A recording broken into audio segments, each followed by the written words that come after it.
তুলছু তাহলে তো ক্ষমতা ভালো।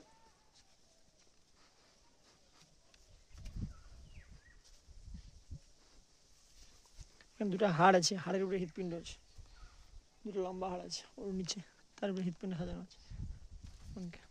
এই পজিশনটা ব্যথা, এই যে পজিশনটা ব্যথা। হাত দিলে সরে পেয়ে যেতে প্রথমে হাত দিলে ভয়, তারপর ভালো করে দিলে না ভয় না, হাত দিয়ে হাত দিলে কোনো হয় না, ওদারেও ওরকম পায়খানা করে।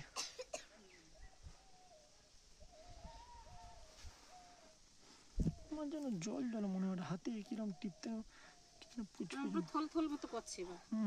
ওটা এমনি হলে সেটা হাড় শক্ত হয়ে রইতো। হাত দাও, হালকা হাতে টিপো, জোর করে টিপে না, জল যেন উপর দিকে পাইয়ে রে। আমাদের যেটা হাতে সবসময় না, আমাদের একটা হাত দিয়ে দেখি হবে না, বেশি ফুলা নেই, ফুটা কাটে দেখলে মনে হয় যেন এটা ঝুলে আছে, বেশি ঝুলছে বেশি, মনে হয় যেন বেশি ঝুলছে, কিন্তু ওর অতটা এরকম ওই পেস্ট করে এখান থেকে নিয়ে ভালো করে হলুদ আর চুন পেস্ট করে লাগিয়ে দাও এখান থেকে নিয়ে, ঠিক আছে? গাভিন গরুর ভাইরাস খুব কম হয়, এটা ভয় নেই।